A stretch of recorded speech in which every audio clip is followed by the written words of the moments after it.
Donc la question suivante, là ça va être un peu plus débat, je pense que ça va être intéressant.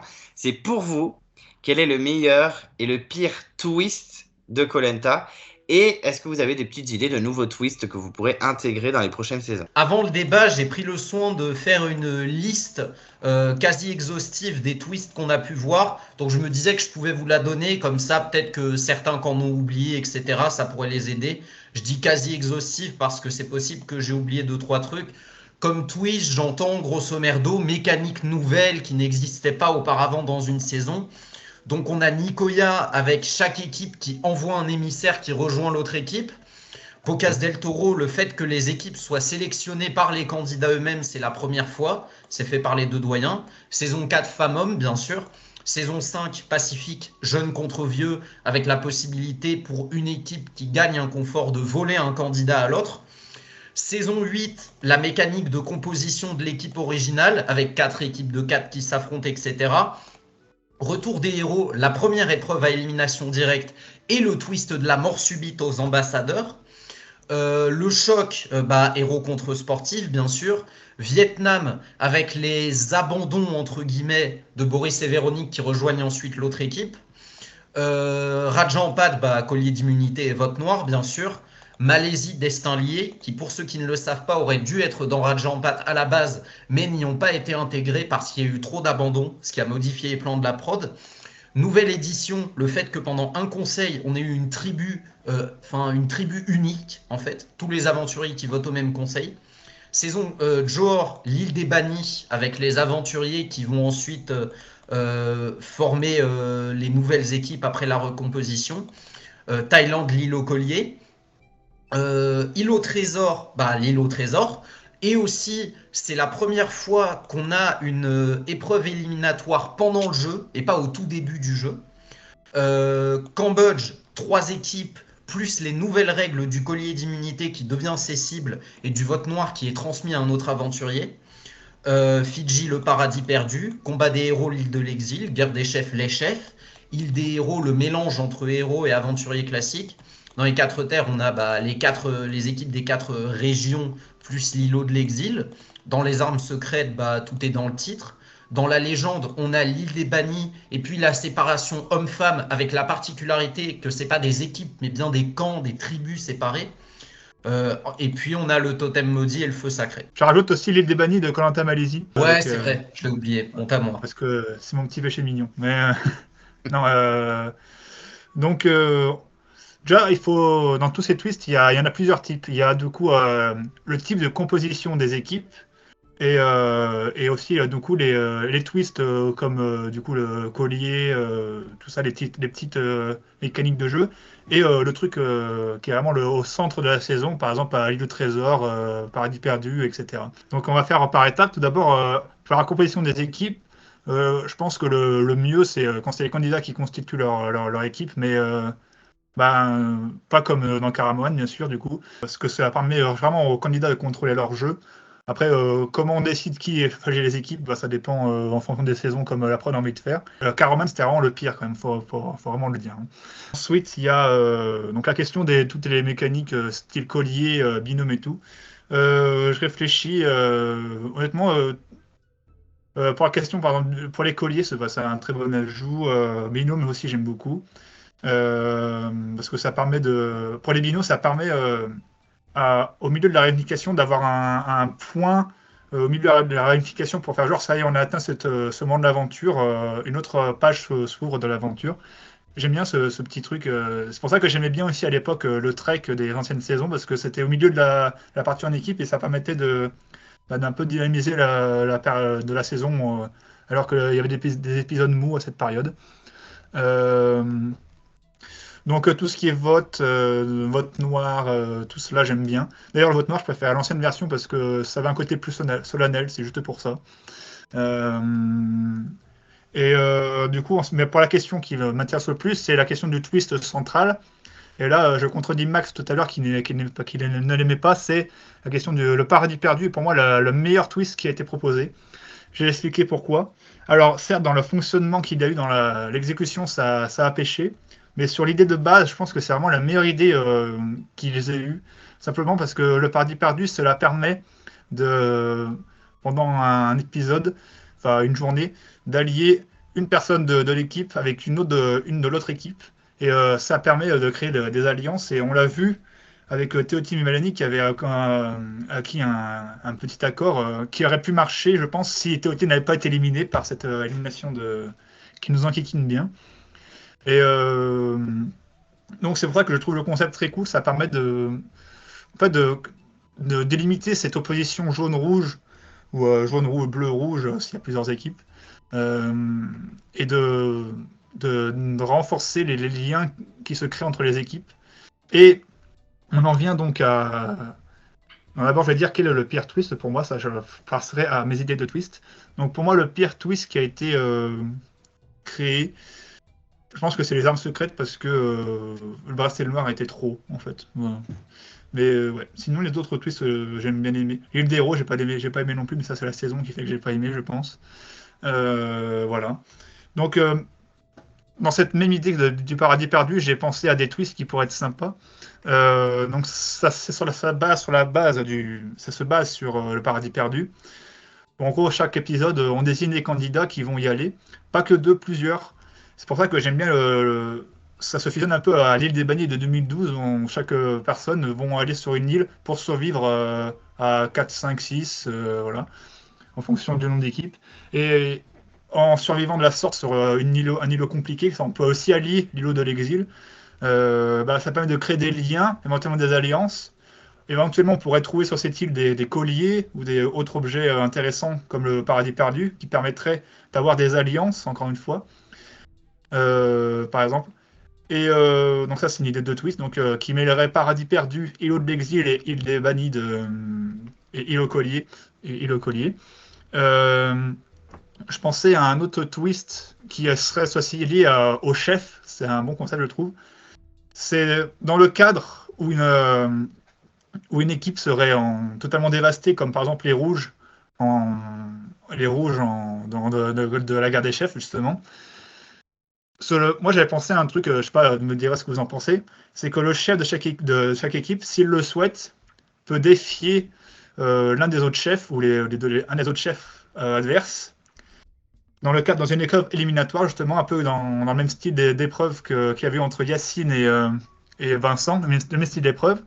Et du coup, le perdant de cette épreuve serait éliminé, ce qui permettrait de rabattre les cartes, par exemple. C'est un concept que j'avais vu, vous me direz ce que vous en pensez. Et le dernier. Oh, c'est couillu! C'est couillu! Ouais, voilà. C'est machiavélique, comme tu dirais. Et le dernier twist que j'avais pensé, c'est un retour du trek, comme je disais, parce que j'aime beaucoup cette idée de point au milieu de l'équipe pour dynamiser un peu cette partie en équipe. C'est qu'en gros. Désolé, je t'interromps, mais il paraît qu'il va revenir la saison suivante. C'est pas vrai. J'ai entendu parler de ça. Si. Et ben là, je regarderai la saison, du coup, c'est sûr et certain. Ouais. Voilà. Et du coup, mon idée du trek, c'est qu'avant, il se faisait séparément. Et ben, cette fois-ci, le trek se ferait. Les deux équipes se retrouveraient à un endroit, marcheraient ensemble au niveau en point. Il y aurait toujours le système d'épreuves qu'il y avait pour récupérer des avantages de toutes sortes. Ça, c'est à définir.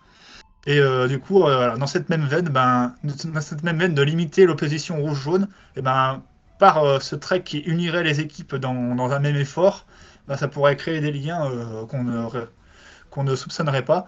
Et éventuellement, j'avais pensé qu'à la fin du trek, ça occasionnerait une recomposition des équipes qui serait plus légitime par le fait que les gens se connaissent entre eux grâce à ce trek, qui durerait une journée. Voilà mes idées. À vous les studios. Alors, j'ai retenu ce que tu m'avais dit tout à l'heure sur le fait que mon décor avait changé. C'est vrai qu'il est un peu vide en comparaison du précédent. Du coup, je vous propose ce magnifique globe pour rattraper un peu. Et donc, concernant les twists, en fait, je pense que, à mon avis, le meilleur, pas subjectivement, mais objectivement, c'est celui de Raja en pâte avec les colliers et le vote noir. Parce que tout simplement, quel autre twist est devenu une tradition de koh-Lanta depuis? Bon, il y a la mort subite aux ambassadeurs et tout ça, mais Collier et Vote Noire, c'est devenu quelque chose de très marquant. Je tiens à dire, contrairement à Dany, que je préfère leur version actuelle d'ailleurs, mais je sais que c'est assez controversé. Après, pas taper, Clem. Après, j'ai aussi trouvé, bah justement, je suis content que tu l'aies dit, Dany, parce que j'ai aussi trouvé le twist du paradis perdu franchement très intéressant dans l'idée. Il y a eu des soucis d'exécution, mais c'est également une idée qui me plaît beaucoup. Le fait de pouvoir aller potentiellement trouver des avantages, etc. Ça se rapproche de l'anneau d'or, mais un peu plus light. L'anneau d'or que j'avais pas trouvé être un si mauvais twist d'ailleurs. Mais donc, concernant les twists que j'ai le moins aimé, je citerai évidemment la composition des équipes de Caramoan. C'est vraiment n'importe quoi. Le groupe de 4 gagnants de l'épreuve qui peut choisir ses 4 autres coéquipiers, à tel point qu'ils peuvent même se payer le luxe de choisir quelqu'un qui sera exprès un joker. Et malgré ça, ils roulent sur les épreuves. Alors, je salue mon camarade chaud, alias Alexandre Taillac, s'il passe par là. Je sais que tu n'es pas très content de ce que je dis parce que ça a donné lieu aux Taillac qui sont ton équipe préférée. Mais voilà, c'est pas une idée que j'ai trouvée si ouf. Et puis, j'avoue être assez mitigé sur le totem maudit, en fait. Je trouve l'idée en elle-même très bonne, mais je trouve que dans son exécution, bien souvent, ça a été un peu une redite de certaines épreuves. Dans le sens où, attention, le totem maudit est là, si vous le perdez, si vous perdez l'épreuve, vous aurez un vote de pénalité ou je sais pas quoi. Bon, à certains égards, ça donnait un peu une redite. Parfois, ils ont fait des trucs un peu plus originaux. Le bracelet noir, why not? Lille où Jean-Philippe et Maxime, ils étaient allés là pour trouver euh, euh, des objets sans quoi ils étaient pénalisés pour une épreuve. C'était une bonne idée aussi. J'ai pas trop aimé ce qu'ils ont fait à l'orientation, par contre, et au poteau, même si ça a permis à Bastien, hein, que j'adore, d'être co-vainqueur de la saison. Donc tant mieux, on va dire. Mais c'est vrai que l'idée en elle-même n'est pas forcément exceptionnelle. Et puis pour donner des idées de twist, bah, ça va vous surprendre, mais je vais m'inspirer de Minecraft, plus exactement du YouTube Minecraft français. Ah, Dany voit peut-être où je veux en venir. En fait, peut-être que certains d'entre vous et certains des spectateurs connaissent cette fameuse émission Kill de Patrick, où beaucoup de YouTubeurs Minecraft français s'affrontaient dans un tournoi ultra hardcore où c'était grosso merdo dernier survivant, ils s'éliminaient les uns les autres, etc. Eh bien, inspiré de Kill the Patrick, ils ont fait 2 autres concepts qui pourraient peut-être se prêter à koh-Lanta, qui sont le Top Gun, qui était en fait une épreuve où, enfin un truc où plusieurs équipes s'affrontaient, mais dans chaque équipe, il y avait une taupe, il y avait un traître qui formait avec les autres traîtres une équipe séparée. Pourquoi pas plusieurs petites équipes avec un traître caché dedans, qui forment même une équipe de traîtres. Je sais pas trop si ça se prêterait à koh-Lanta, mais celle qui se prêterait vraiment bien à koh-Lanta, par contre, pour moi, c'est l'autre idée, le switch de Patrick. Avec l'idée qu'en fait, des équipes s'affrontent, mais à chaque épisode, une personne d'une équipe se casse dans l'autre équipe. Et inversement, et inversement. Ça peut être une personne tirée au sort, etc. Le hasard est des fois injuste, mais franchement, un koh-Lanta où tu as 2 équipes, ou même 3, pourquoi pas, mais à chaque épisode, tu as une personne au hasard qui se barre dans une autre équipe, je pense que ça peut donner quelque chose d'hyper intéressant, surtout qu'en plus, il y a tellement de renouveau que appliquer le principe du bah, on vire un tel parce qu'il vient d'arriver, etc. S'il y a un nouvel arrivant à chaque épisode, on ne peut plus trop raisonner comme ça. Du coup, voilà. Alors, je dois vous avouer que c'est la question à laquelle j'ai eu le plus de mal à vraiment trouver des réponses parce que pour moi, c'est pas forcément clair la différence entre un twist et une nouvelle règle de jeu. Donc, j'ai un peu fait le mélange. D'abord, je vais vous donner ce qui pour moi sont les pires twists parce que j'ai pas trouvé le pire. Pour moi, les moins bons. Et après, je vous donnerai mes idées. Donc, pour moi, les twists qui ne sont pas des fausses bonnes idées, qui soit sont mauvaises, soit sont de fausses bonnes idées, c'est capturer un membre de l'équipe adverse. C'est par exemple ce qui s'est passé avec Eric en 2007. Je trouve que ce n'est pas une bonne idée. Ou alors, ce que je n'aime pas, c'est quand on échange de candidats. Par exemple, ce qui s'est passé entre Seta et Ambre et qui ont switché d'équipe. Je ne suis pas fan. Je n'aime pas parce que trop souvent la personne qui va changer de tribu, elle se trouve automatiquement en danger. Qu'elle Ouais, le mais par veut. exemple, Zeta, ça a sauvé son game, parce Oui, que sinon elle mais sortait. en théorie, parce que je suis surtout en théorie, c'est plutôt un désavantage de changer d'équipe. Ok, Hmm. dans son cas, ça l'a sauvé. Mais par exemple, Ambre, s'il avait eu un moins bon social, elle serait partie, on va pas se mentir. Faut qu'on arrête d'être hypocrite. Quand tu changes d'équipe, tu te mets toi-même en danger, que tu le veuilles ou non. Et pour moi, par exemple, Eric, pour moi, ça lui a détruit son aventure. Ça c'était la fin. La fin de son koh c'était à ce moment-là. Alors, ce que je n'aime pas non plus, euh, ce que je n'ai pas aimé, c'est le totem maudit à la fin, au dernier épisode, qui a permis à Bastien d'obtenir un quatrième poteau. Parce que moi, la finale à 3 me dérange pas. Moi, je trouve que ce serait une bonne idée qu'on fasse une finale à 3 parce que pourquoi pas? Pourquoi pas? Mais pas comme ça. Et c'est aussi pour cette raison que je considère pourquoi j'ai dit dans l'interview, non, pardon, le débat précédent, pourquoi je considérais Bastien comme l'un des moins bons gagnants, parce que le fait qu'il ait pu se sauver grâce à ça le décrédibilise trop en tant que gagnant. C'est un excellent candidat, mais pour moi, c'est un très mauvais gagnant à cause de ça, et j'ai pas aimé. Euh, En plus, c'est mon avis, peut-être que je me trompe, je pense qu'en cas de finale à 2, c'est Géraldine qui l'aura emporté. Donc, ça c'est un autre débat. Ce que je n'ai pas aimé non plus, c'est l'île des héros. C'est le fait de mélanger des nouveaux candidats avec d'anciens.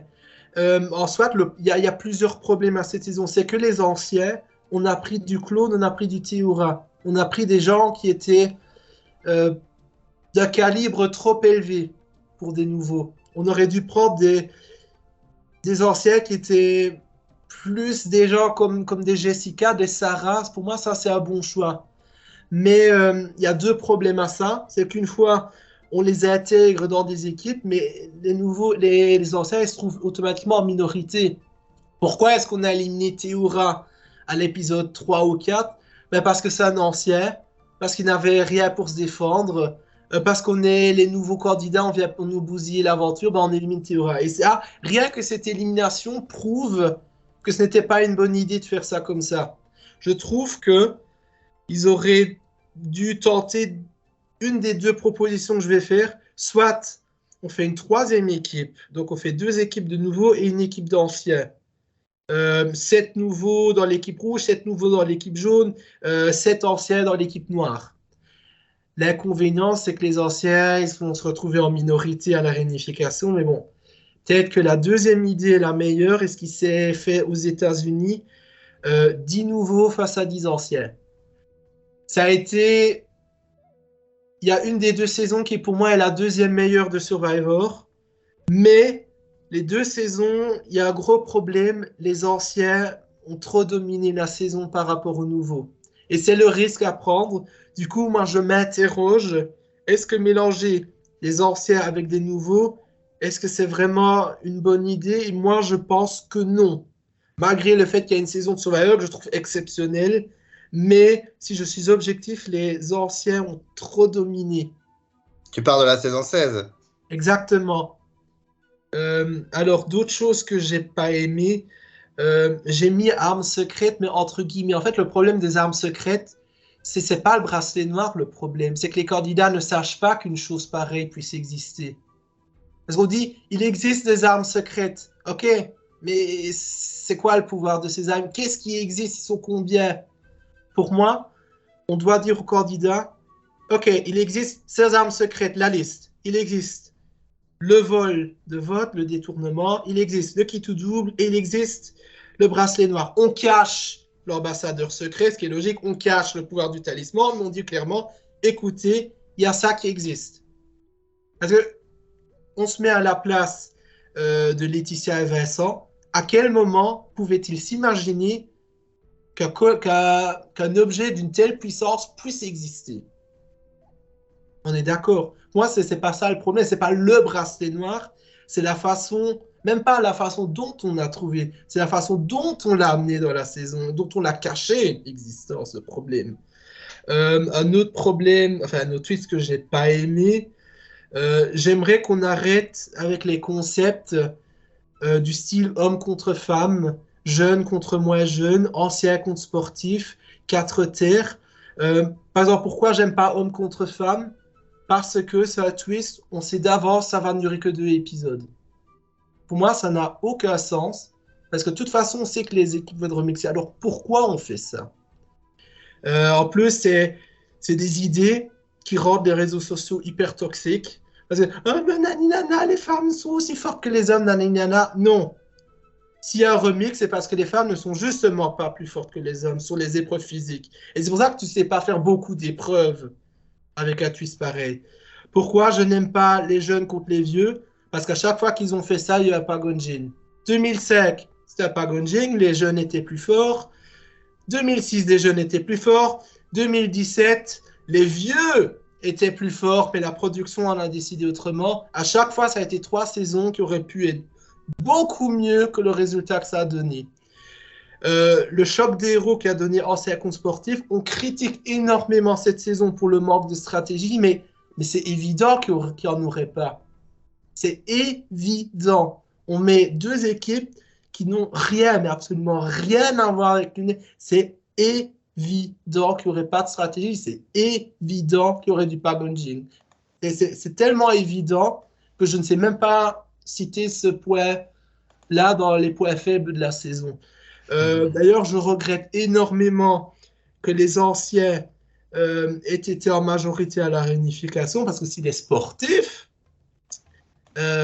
étaient supérieurs, parce que pour moi, les sportifs étaient plus forts que les anciens sur les épreuves, ça ne s'est malheureusement pas traduit aux épreuves d'immunité, mais j'aurais préféré voir ce que ça avait donné dans mon scénario de vie. Pourquoi je ne veux pas qu'on fasse des concepts comme les 4 terres? Parce que pendant des semaines, voire des mois, les réseaux sociaux, c'est toxique. On dit, ouais, mais les gens de Paris vont où? Et il y en a qui disent, ben dans le Nord. Il y en a qui disent, ben non, Paris, c'est pas dans le Nord. Déjà, il n'y a pas de candidat belge-suisse. On les élimine direct. On est d'accord. Moi, je me suis senti exclu parce que je suis belge et je savais qu'il n'y avait pas de candidat belge. Les gens de Biarritz, ils vont où? Ils vont dans l'ouest, ils vont dans le sud? Ah, bonne question. Les gens qui veulent la Bretagne indépendante et qui sont scandalisés parce qu'on met la Bretagne dans l'ouest de la France. La Corse, est-ce que c'est vraiment le sud de la France ou c'est au sud de la France? Tu vois, des questions stupides qui mènent à des débats qui n'ont aucun intérêt, qui rendent les réseaux sociaux inutilement cancer. Et en plus, alors on veut bien des Belges, mais en échange, vous nous donnez Kevin De Bruyne dans l'équipe nationale. Pourquoi pas? Alors, autre chose qui m'énerve, on a compris, le problème des 4 terres et de d'autres conseils, on appelle la saison 4 terres, on a divisé les candidats par un critère précis. Si on avait appelé la saison Koh-Lanta, je ne sais pas moi, comment s'appelait l'archipel, je ne sais plus. Kadavou, tout pareil. Imaginez, on appelle ça Koh-Lanta Kadavou, sans préciser aux candidats qu'ils ont été divisés comme ça. Ça aurait été exactement la même saison, exactement de A à Z. Et par exemple, je sais, Clem Coco, parce que tu parles beaucoup de Survivor, tu as dit à Heroes vs Villains que tu as été overhypé. Et pourquoi est-ce que cette saison est surcotée? Parce qu'elle s'appelle Heroes vs Villains. Ils auraient pu donner un autre nom, ça aurait été exactement la même saison de A à Z. Donc comme quoi, en fait, la meilleure chose, c'est que moi, je m'en fiche que les candidats fassent leur équipe ou que la production fasse, mais il ne faut pas que la production mette trop en avant la façon dont les équipes vont être faites, parce que de toute façon, il y a trop souvent des remixes, il y a trop souvent des concepts à Pagonjin évidents, parce que les réseaux sociaux s'excitent pour rien, et parce que je vais être énervé parce qu'il y a une recomposition d'équipe au 4e épisode à chaque fois. Et en plus, Survivor, c'est pire. Mon Dieu, ils ont fait des compositions d'équipes selon les origines. Donc, ils ont fait une équipe de blancs caucasiens, ils ont fait une équipe d'asiatiques, ils ont fait une équipe de noirs, ils ont fait une équipe de latinos. Je préfère ne pas imaginer comment étaient les réseaux sociaux à l'époque. Ils ont fait encore pire. Plus tard, ils ont divisé selon les origines, non, les classes sociales. Les classes sociales. Est-ce que vous imaginez? Ça a été une très bonne saison. Ouais, c'était génial. Mais s'ils n'avaient pas dit qu'on divise ça comme ça aurait été exactement la même saison. Donc, il n'y a pas besoin de dire que les équipes ont été divisées comme ça.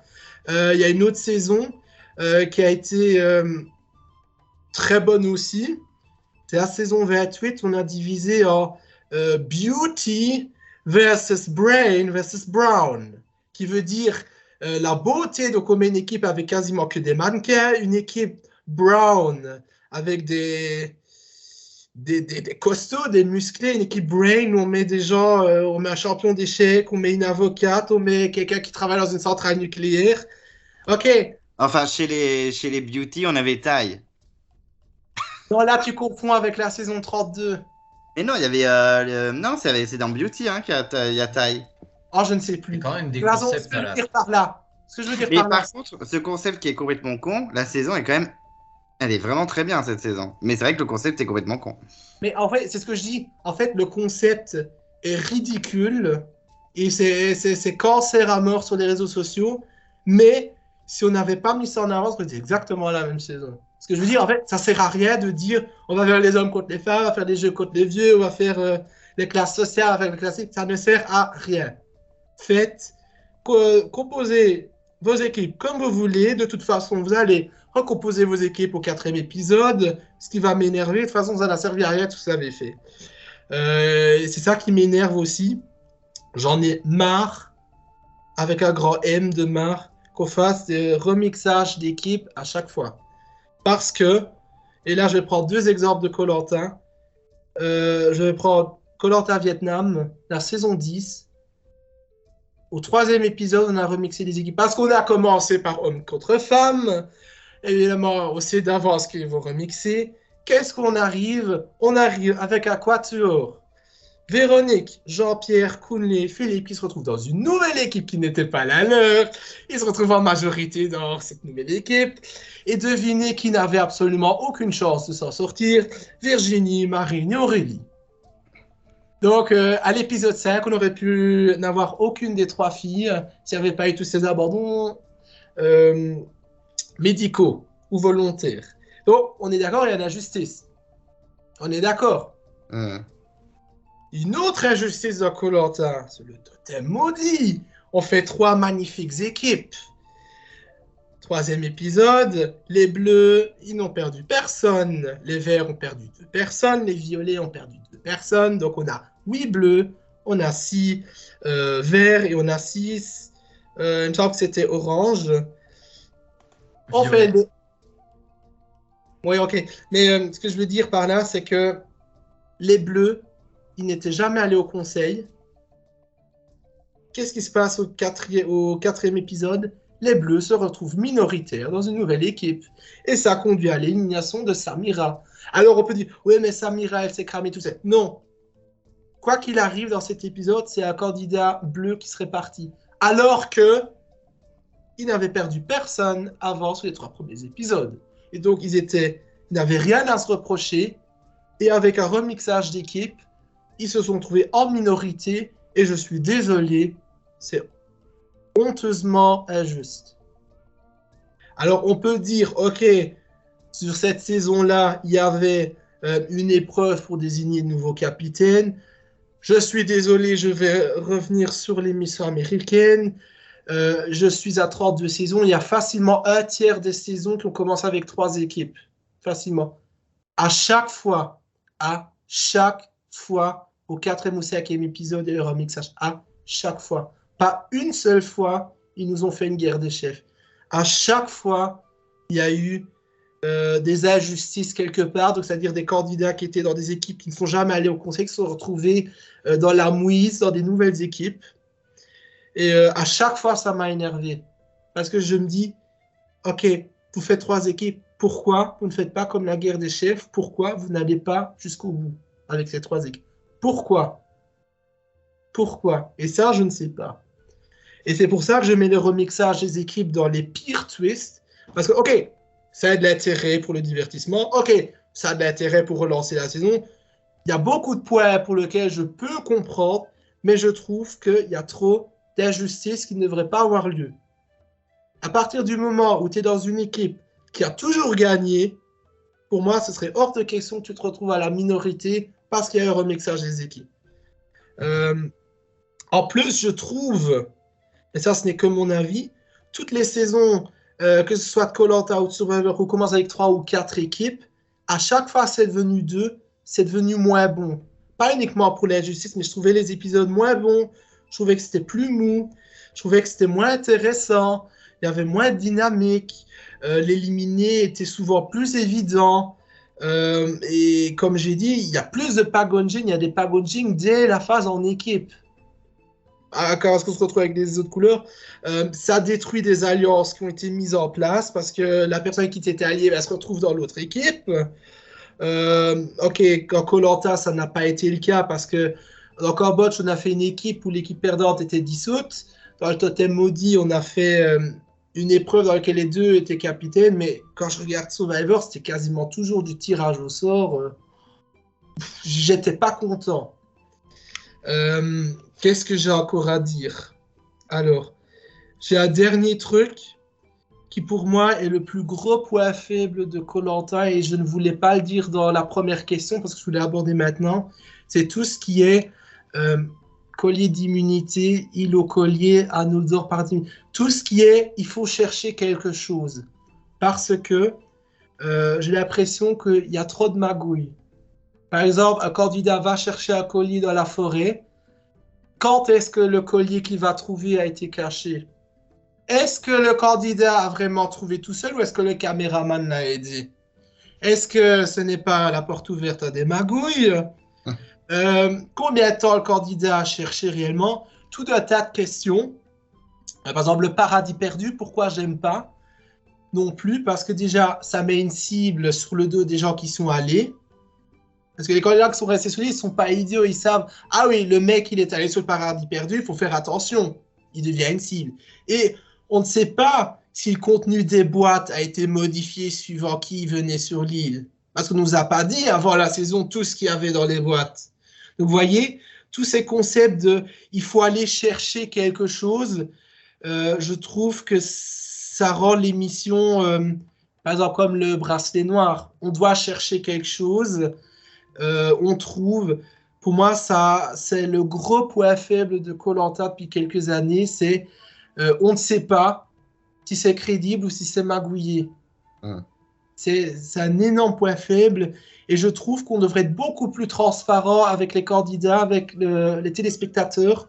On devrait dire, écoutez, il existe autant de colliers qui sont cachés à ces endroits. Par exemple, il y a 4 colliers, il y a un collier sur chaque camp, et un collier à réunification, point barre. Il y a 16 armes secrètes qui existent, ils sont cachés là, on peut les trouver à ces moments-là, ils sont utilisables jusque-là, point barre. Et pas, par exemple, quelque chose qui était très bizarre dans les 4 terres, c'est que Lola avait trouvé un collier qu'elle pouvait utiliser jusqu'à la fin du jeu. Dans le même épisode, maintenant je ne sais plus si c'est Estelle ou Aubin, a trouvé un collier qui devait jouer au plus tard au conseil de la réunification. On est d'accord, c'est bizarre. Mais ça ne devrait pas l'être. Parce que si on est transparent avec les candidats, si on a des règles carrées, si on est strict, si on est honnête, il ne devrait pas y avoir d'ambiguïté comme ça. Et pour moi, c'est pour ça que moi, Fidji, ça m'a énervé à regarder. Pourquoi est-ce que les armes secrètes, ça nous a énervé? Parce que les saisons ne nous paraissent pas crédibles. Par exemple, le collier de Mathilde au Cambodge, j'ai haï ce collier. Parce que ce collier, de nouveau, on ne sait pas quand il a caché. Ce collier était très mal caché. Elle le trouve beaucoup trop tard dans l'aventure et beaucoup trop peu de temps avant le conseil. Et on ne nous dit pas combien de colliers ont été cachés dans la saison. Donc, excusez-moi, mais moi, ça m'a énervé bien avant Fidji. Donc, pour moi, c'est vraiment le gros point faible. Il faut trouver quelque chose de beaucoup plus clair, beaucoup plus transparent. Il n'y a pas assez d'honnêteté. Voilà, maintenant, ça, c'était mes pires twists. Maintenant, j'ai des idées qui sont un peu étranges. Alors, qu'est-ce que j'ai trouvé comme idée intéressante? Alors, je trouve que on devrait arrêter de cesser les colliers, les avantages dès que le candidat est éliminé. Donc, imagine, tu es un candidat, tu as un collier, tu ne le joues pas, tu sors avec ton collier, point barre. Tu ne le donnes pas à un candidat qui reste. tout simplement, parce que pour moi, il n'y a pas de raison à le donner. Quelque chose d'autre qui, pour moi, on pourrait essayer, c'est l'île de l'exil dans une saison anonyme. Donc, le candidat éliminé sera sur l'île, on affronte aussi quelqu'un qui a été éliminé. Enfin, on fait ce qui a été fait dans la légende, mais dans une saison anonyme, je me dis, pourquoi pas? Mais je pense qu'il faut quand même mieux que les candidats qui soient dans le game soient au courant que ça existe. Quelque chose à laquelle j'ai pensé qui a été fait une fois dans Survivor, c'est une fausse réunification. C'est-à-dire que on réunit les deux équipes sur le même camp, mais ce n'est pas la vraie réunification. On continue de disputer zéro, mais ça, les candidats ne le savent pas.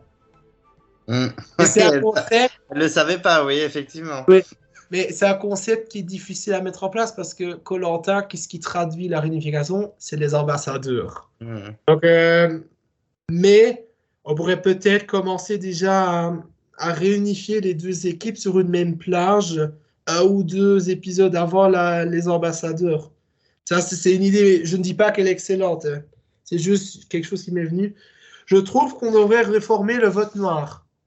Je préférais l'ancien système, mais je trouve que trop souvent, ça allait sur un candidat qui soit avait gagné l'épreuve d'immunité, soit un vote qui ne servait à rien.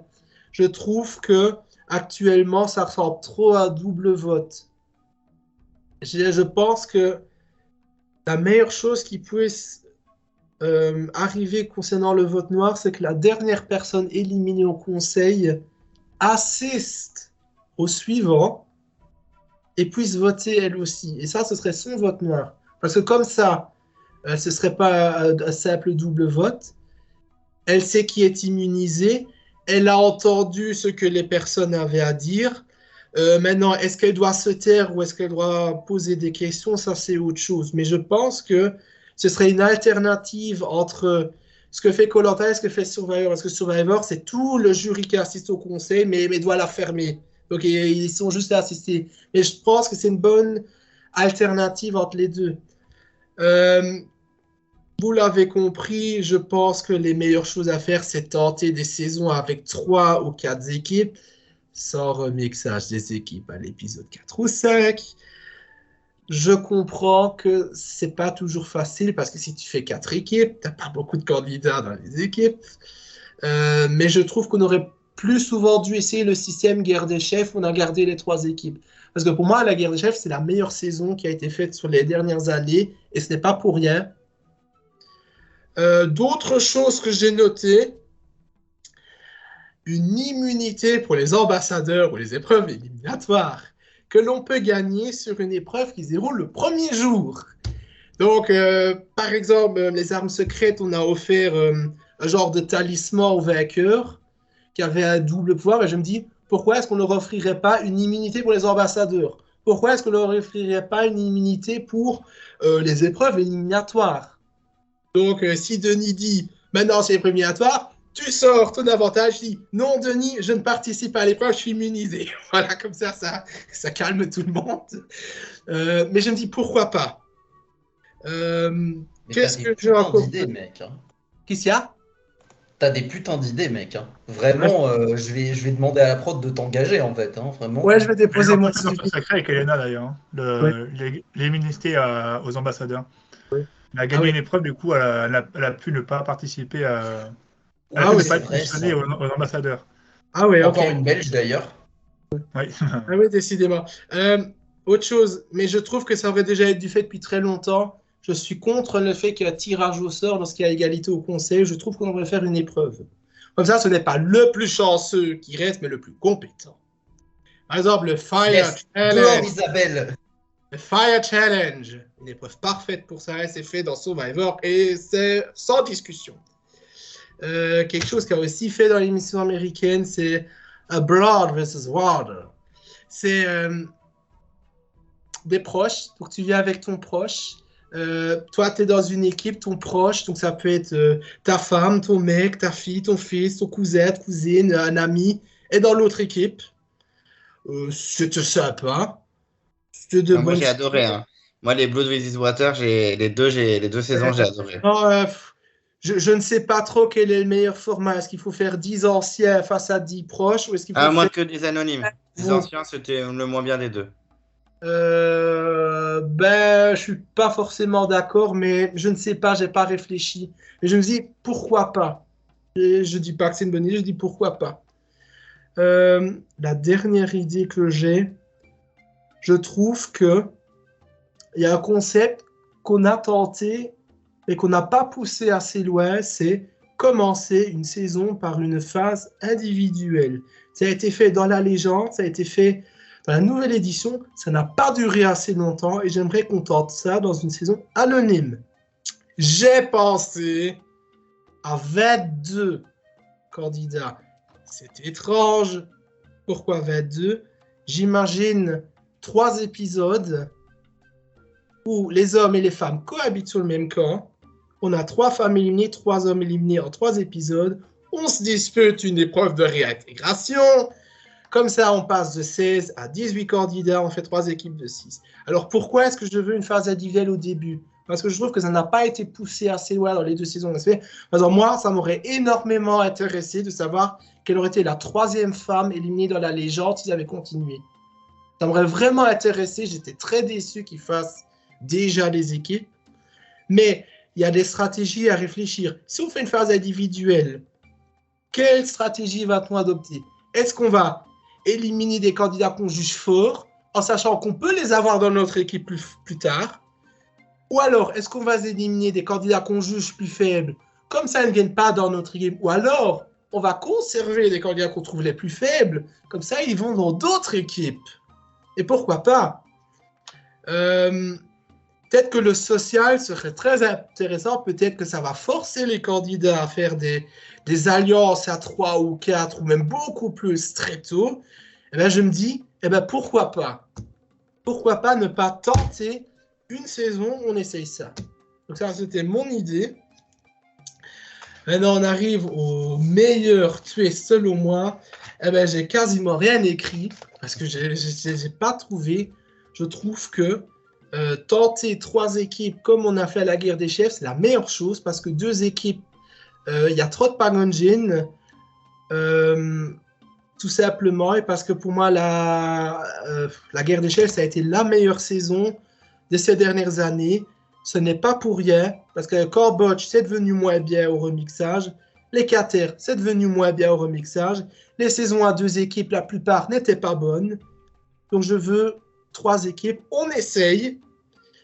Je trouve que le détournement vol de vote, c'était une très bonne idée. Mais comme j'ai dit, le problème des armes secrètes, c'est que les candidats ne sont pas au courant qu'un tel truc existe. Mais je trouve que l'idée est excellente. Et franchement, si je devais garder une arme secrète parmi toutes celles qu'ils ont proposées, ce serait celle-là. Voilà.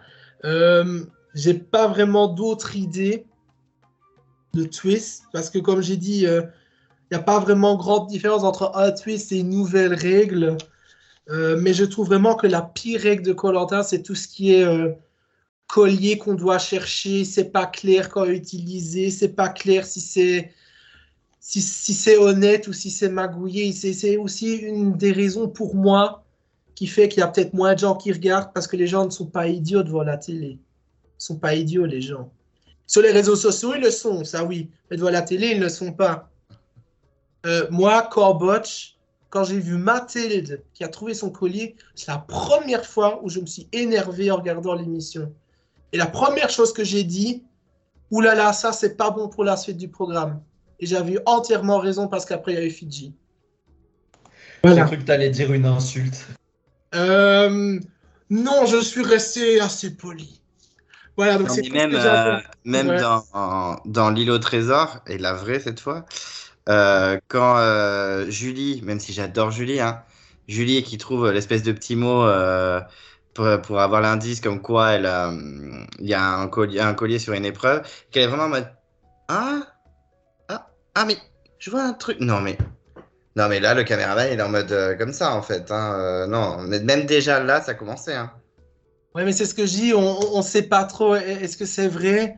Peut-être qu'elle l'avait trouvé, mais on a dû retourner la scène pour Oui, faire semblant. comme Mais Bruno qui avait trouvé le collier apparemment en off, et ouais. ils ont refait la scène. Alors que Bruno, ça lui apportait rien d'avoir le collier, il était sûr d'aller dans le carré. Oui, donc donc tout ce qui est chercher quelque chose. Alors, l'anneau d'or. Moi, le problème, c'est pas l'anneau d'or. Ok, c'est discutable le pouvoir, mais c'est chercher le problème. On ne sait pas si Benoît a été aidé ou pas. Mm. Voilà, c'est pour ça que moi, je suis pas fan de tout ce qui était paradis perdu, îlot collier. C'est trop ouvert à des incertitudes qui ne devraient pas exister. J'avais oublié de citer l'île des Bannis, version La Légende, mais c'est aussi un twist que je trouve très bon et que j'aimerais bien voir expérimenter, comme l'a dit Max, dans des saisons anonymes. Puis ensuite, Max, franchement, je trouve que tes idées de twist sont hyper créatives. Et puis pareil avec les épreuves éliminatoires. Si tu l'as noté quelque part et si tu Dépose-le. l'acceptes, est-ce que tu voudrais bien nous les envoyer dans le Discord parce que franchement, j'adore. Mais après, il faut que je sois honnête aussi. Il y a des idées que j'ai piquées à Survivor. Mais, Oui, mais ils le non, font il y a aussi, hein. Ne t'inquiète pas, ils le font mais aussi, hein. il y a par exemple quelque chose qui existe dans Survivor qui n'a jamais été mis. C'est par exemple une vente aux enchères. J'adore la vente aux enchères. C'est toujours lorsqu'il reste plus ou moins entre 7 et 10 candidats, on donne aux candidats 500 $. Le présentateur, ben, il met sur table des choses à bouffer. Donc, la personne qui donne le plus, ben, elle va pouvoir bouffer. Et la dernière chose, c'est toujours un avantage stratégique dans le jeu. Mais l'avantage, c'est que tout le monde peut accéder à cet avantage. On ne change pas l'avantage suivant qui l'a obtenu. Et c'est ça que je reproche à Koh-Lanta. Si quelqu'un va sur le paradis perdu, qui nous dit pas qu'en cachette, on a caché autre chose dans les boîtes suivant qui venait. Au moins, Survivor, l'avantage, ils sont beaucoup plus clairs dans leurs règles concernant leur avantage. Par exemple, ils n'ont pas de collier, ils ont une idole. Les règles de l'idole, mais elles sont claires, nettes, sans bavure, il n'y a pas de discussion. Et c'est pareil avec leurs avantages. Et c'est pas ce que je trouve dans Colette, je trouve ça dommage. Mais, par exemple, l'idée de la vente aux enchères, pourquoi je la propose pas? Parce que c'est un jeu de survie. Je veux dire, on n'est pas là pour payer un gâteau au chocolat 450 $, je suis désolé. Ouais, mais c'est drôle. Moi, ça me fait beaucoup rire. Et voilà quoi. Et puis ça fait des histoires. Tu me souviens de Mike dans la saison 30. C'est d'ailleurs la dernière saison qu'ils ont fait ça. Mais j'ai trouvé ça génial. Non, t'inquiète. Et en fait, il le prend. Enfin bon, je trouve ça. Vous me direz, c'est arrivé qu'ils envoient des aventuriers dans un marché avec de l'argent ou trucs comme ça, avec en guise de récompense d'une épreuve, genre comme au tir à l'arc là où Théoura et Sam ils étaient allés dans un marché là dans l'île des héros. Oui, ça a été fait, mais hyper tôt. Je crois à la saison en Afrique, ils avaient donné quelque chose aux candidats qui avaient gagné le confort et ils avaient pu se rendre sur un marché. Oui, c'est aussi quelque chose que j'avais pensé, mais je trouve que c'est pas un twist. Oui, c'est sûr, c'est pas un twist, c'est plus un truc complémentaire. Ouais. C'est vrai que dans certaines saisons de Survivor, les poteaux, Jeff présente des plats aux aventuriers pour tenter de les déconcentrer, genre de la bouffe. Mais ça, je suis contre dans Koh-Lanta parce que moi aussi, bien sûr, bien sûr. J'ai trouvé ça inutile. Hein. Ben, oui, on est d'accord, Ça prouve qui a vraiment besoin de l'immunité et qui n'en a rien à foutre de l'épreuve.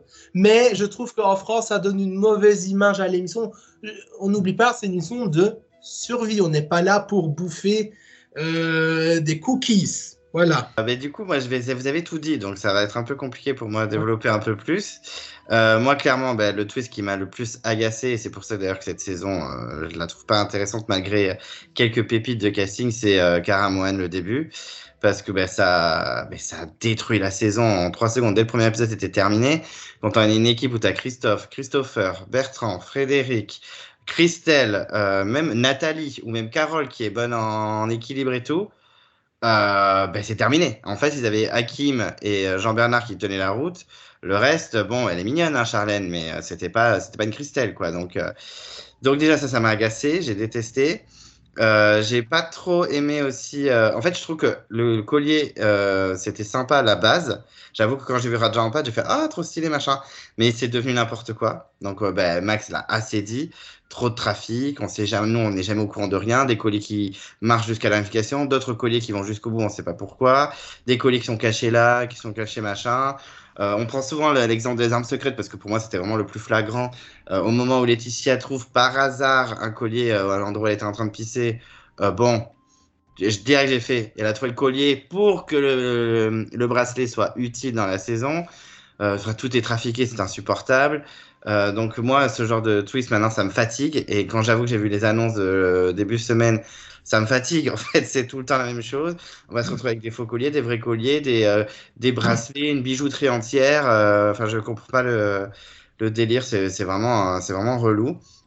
Et dans ceux que j'aime bien, alors moi j'aime bien le vote noir, mais c'est vrai que maintenant il m'intéresse pas parce que du coup c'est un double vote, comme l'a dit Max, hein, c'est clairement un double vote. Donc j'aime bien son idée de pourquoi pas le dernier éliminé assiste au conseil et vote après avoir vu le conseil, moi pour moi sans intervenir. Je trouve que ça n'a pas d'intérêt qu'il intervienne, mais qu'il écoute bien tout ce qui se passe et du coup il voit qu'il est immunisé, que ce soit pas un vote en l'air, un vote blanc. Et moi j'aime bien aussi ce qu'ils avaient fait dans le combat des héros et la légende avec l'aventure, enfin l'espèce de l'île des bannis où ils s'affrontent sur des épreuves et après ils peuvent revenir dans l'aventure. Mais c'est vrai que ça serait plus intéressant sur un koh avec que des gens inconnus. Ça pourrait être sympa. Mais que les candidats se le sachent, ça c'est plutôt sympa parce que ben, Max, comme tu regardes Survivor, tu le sais, dans les saisons où il y a eu ça, en fait, les candidats en cours assistent aux épreuves. Donc Oui, tout le monde est bien au courant. Enfin, peut-être fois, c'est pas toute l'équipe, hein, c'est un candidat dans l'équipe qui va oui. voir. Mais de Qui toute va voir. façon, il y avait toujours au moins une ou deux personnes par équipe qui assistaient au Voilà. duel. Oui. Que tout le monde soit au courant de ce qui se passe, qui c'est qui est là. Il y a des fois, il y a même des candidats qui éliminent telle personne en se disant lui, il est fort, il va battre le machin. Sans spoiler, il y en a même un qui se sacrifie en se disant qu'il reviendra dans le jeu quand même. J'avais fait ça dans ton All-Star fictif, je me rappelle. Ah ouais? Attends, je me rappelle même plus. Mais je trouve ça très bien. Je trouve ça le concept très sympathique. Moi, il y a un truc que j'aimerais absolument qu'il soit dans koh et je l'ai martelé depuis toujours, c'est que le jury assiste au conseil, mais juste en tant que spectateur. Et c'est vraiment pour qu'on évite, c'est pour limiter les jurys de rageux, comme on a pu avoir dans le Totem Maudit, par exemple. Moi, c'est juste pour ça. C'est juste vraiment pour qu'ils voient Mais vraiment je ce ne qui se dirais passe. pas rageux, je ne dirais pas rageux, mais que le jury soit plus objectif. Oui, voilà. Parce que souvent, bah, ils sont montés la tête par des gens qui sont vexés, qui sont dégoûtés d'être éliminés, qui se sont sentis trahis. Par exemple, la guerre des chefs, et je suis assez d'accord avec toi, Max, c'est une des meilleures saisons récentes. Moi, j'ai adoré grâce au casting et grâce le truc des trois équipes et puis toute l'histoire qu'il y a eu dans le jeu. Mais par exemple, Cyril, et je dis pas ça parce que je l'aime beaucoup, mais il s'est fait détruire par le jury. Et quoi qu'il arrive, même une pierre ou un arbre aurait gagné face à lui au jury final. C'était mort pour lui. C'était n'importe qui gagné contre lui. Tout ça parce que Mohamed, Nicolas et compagnie l'ont Est-ce que ce fracassé. globe aurait gagné Non, contre mais Cyril? n'importe qui, cette paire de lunettes, elle gagne. Donc mais ça m'agace. Alors, pas parce que c'est Cyril, ça aurait été un autre, ça m'aurait peut-être moins agacé, mais j'aurais trouvé ça quand même injuste. Enfin, ils sont pas dans l'aventure, ils ont pas vécu le reste, quoi. Et pour prendre l'exemple de Cyril, ok, il a été stratège, mais parce qu'il n'avait pas le choix. Alors, certes, il a fait des stratégies, mais sinon, il sortait. Donc enfin bref, ça, ce serait vraiment le truc absolument à faire. Et après, ben, je crois que vous avez quasiment tout dit parce que moi, les skis anneaux et paradis perdu, bien sûr que c'est agaçant parce que la prod fait ce qu'elle veut. Mais par exemple, le Benoît, moi, ce qui m'agace au Benoît, et je le martèle souvent, c'est qu'on l'a tellement bâché sur le fait que il ait eu l'anneau tout de suite et puis voilà, tranquille. Mais moi, je trouve qu'en tant qu'aventurier, si on enlève ce concept d'anneau, il a été un aventurier exemplaire. Il se battait dans les épreuves, il se battait dans les stratégies, et socialement, tout le monde l'adorait. Sur le camp, il faisait pas rien. Enfin, je trouve que c'est quand même un bel aventurier, malgré ce concept qu'il a un peu desservi au niveau du regard du public, quoi. Pas au niveau de l'aventure, puisque du coup, il était dans le carré.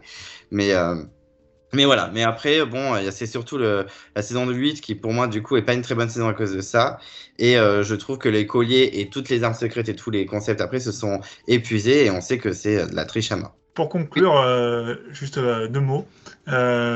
Juste parce que les propos de Max que je suis d'accord avec lui, c'est grosso modo pour que soyons tous d'accord, il faudrait que koh soit clair dans ses règles, un peu comme il le faisait au début quand ils entendaient collier le vote noir, enfin surtout le collier. Avec lundi max, il y en avait un par île et un nouveau à la réunification et c'est tout. Après, il faut s'assurer que la prod ne choisisse pas un candidat pour trouver ce collier, que ce soit vraiment naturel. Après ça, on n'y peut rien, mais... Je peux rajouter un petit truc. Je trouve même que on devrait arrêter avec ça. On peut jouer jusqu'au prochain conseil ou jusqu'à la réunification. Pour moi, tous les avantages et colliers, on devrait pouvoir les utiliser jusqu'au dernier conseil. Qu'on arrête avec ces règles à géométrie variable. Pour moi, ça n'a pas de sens. Il faut vraiment des règles simples, claires, carrées. Voilà. Exactement. Ça, c'est parce que la prod aujourd'hui veut à tout prix que ces objets soient utilisés. Alors que, par exemple, dans la Revanche des héros, Patrick avait les 2 colliers, il les a pas utilisés, il les sort dans les conseils. Et c'était iconique, n'empêche, cette scène. Et du coup, aujourd'hui, on ne peut plus avoir ça parce qu'il faut tout de suite les jouer pour que la prod veut que ces joujoux soient utilisés, quoi. Bah oui. Et c'est pour ça que le bracelet noir est totalement louche parce que. En fait, le bracelet noir n'aurait jamais été joué si la prod n'aurait pas agi. Et d'un côté, ça n'aurait pas été plus mal parce que ça aurait été en mode le bracelet noir, c'est vraiment un truc rare qu'on peut pas forcément avoir. Mais... Après, voilà, je sais pas. Et un autre truc, juste pour finir, dans cette idée que ça devient un peu grotesque, tous ces twists, c'est les noms des saisons qui sont vraiment grotesques, je trouve. Quand on m'a dit que koh-lanta, la saison 22 s'appellerait Les Armes Secrètes, j'étais vraiment en mode. Ah d'accord, koh-lanta devient une série d'espionnage, je sais pas. Non mais là, ça s'appelle, je crois que ça s'appelle les chasseurs d'immunité, je crois que ça s'appelait. Un truc du monde. Les koh-lanta chasseurs d'immunité. Skyfall. Non, mais, gardez les noms de vos îles et c'est très bien. Hein. Exactement. Voilà, pour les All-Stars, le système des héros, je trouve ça marrant, c'est un peu iconique. Mais après, voilà. Je préférerais les noms des archipels aussi. Oui, mais moi aussi, c'est plus stylé. Hein. Niveau twist, j'avais pensé à un truc aussi par rapport à la composition des équipes. Quelque chose qu'on a vu une fois dans le combat des héros et qui devrait être plus reproduit parce que je trouve que c'est pas mal. Quand les équipes sont composées par les candidats eux-mêmes, dans le combat, ils avaient fait une espèce de système où les 2 chefs d'équipe, qui étaient Dylan et Yacine, négociaient en amont et se mettaient d'accord sur une liste de candidats chacun qu'ils allaient sélectionner ensuite. Je trouve que c'est pas mal et que ça mériterait d'être essayé plutôt qu'un système où bien souvent le premier qui appelle quelqu'un est avantagé parce que voilà, il peut choisir le premier nom, etc. Je me dis un truc où les 2 chefs d'équipe ou 3, j'en sais rien, se mettent en accord en amont, ce serait pas mal. Et je sais pas si la GTV dans koh-lanta, et pourquoi pas un système où, je sais pas ce que ça donnerait, où un chef d'équipe choisit un aventurier. Celui qui est choisit un autre aventurier et ainsi de suite jusqu'à ce que l'équipe soit constituée. Je sais pas ce que ça donnerait. À Survivor, ça a été fait, ça. Mais il me semble que ça a quand même été fait dans koh-lanta, non? La personne qui a été choisie choisissait elle-même, non? Mais oui, ça a été fait dans la légende. En fait, dans l'épreuve. Clémence et Loïc avaient gagné la dernière épreuve des femmes et des hommes, et donc respectivement, ils faisaient un parcours, ils choisissaient une aventurière femme qui choisissait un aventurier homme, et ainsi de suite. Et c'est vrai que c'était un très bon système. Et Clémence avait choisi Kumba. Voilà, Clémence a choisi Kumba, on adore. Elle a bien fait. Malinx, le lynx. Super Clémence. Je pensais pas que Kumba la trahirait aussi. Dès le début, elle voulait l'éliminer. Hein. Dès le premier conseil. Ah oui, c'est vrai. Ah non, mais elle était complètement perdue. Quand elle a dit Kumba, j'avais quoi? Choisis Candice. Allez, à la dernière question. On y arrive. Pensez-vous qu'en augmentant les gains du vainqueur, il y aurait plus de stratégie dans koh-lanta? Alors, je sais que Max est impatient de répondre à cette question. Ah oui, je suis chaud bouillant, là. Mais c'est Dany qui va commencer. Et Max, prépare-toi. Tu es dans les starting blocks, je le sais. Je sais. Alors moi, j'avoue que quand cette question était proposée et choisie, je ne savais pas du tout quoi répondre parce que là, on rentre vraiment dans la philosophie. Est-ce que les gens seraient plus joueurs avec plus d'argent à la clé? Franchement, je ne sais pas. Moi, je me dis que koh-lanta, comme j'ai dit tout à l'heure, les interviews le prouvent quasiment avec 95% des candidats qui y sont allés, ils sont allés pour l'aventure. Et Et est-ce que est-ce que les gains, et pas forcément pour le gain final, même si ça y joue, je pense, mais est-ce que les candidats, du coup, dans cette optique de faire une aventure, auraient encore plus envie de gagner avec 1 million de dollars au lieu de 100 000? Je sais pas, moi je pense pas. Je pense que ça dépend des candidats. Peut-être des candidats seraient prêts à faire de plus gros coups ou à jouer plus. Par exemple, je pense que un Drian de la dégâts de terre avec 1 million de dollars à la clé aurait été plus intelligent plutôt que chercher le gros coup, je pense. Des candidats comme ça, je pense, ouais, seraient plus intéressants, même si j'aimais les Adrien. Mais pour ce qui est des candidats comme je sais pas, comme Raphaël, des gens comme ça, quoi, je ne pense pas que ça impacterait. Donc voilà. Ma réponse, c'est que en fonction des candidats, oui, et sinon, non. Eh bien, c'est une question qui est assez intéressante. Comme l'a dit Dany, c'est vrai que des questions sociologiques pourraient rentrer en ligne de compte. On pourrait tenter de parler du fait que oui, c'est la mentalité américaine versus la mentalité française qui n'aime pas le succès ou je sais pas quoi.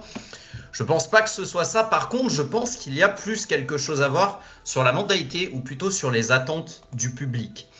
Je pense pas forcément que si on augmentait le gain dans koh ça montrait particulièrement l'attrait pour la stratégie. Ça le montrait peut-être un peu pour certains candidats, mais je ne pense pas que ça le montrait au global.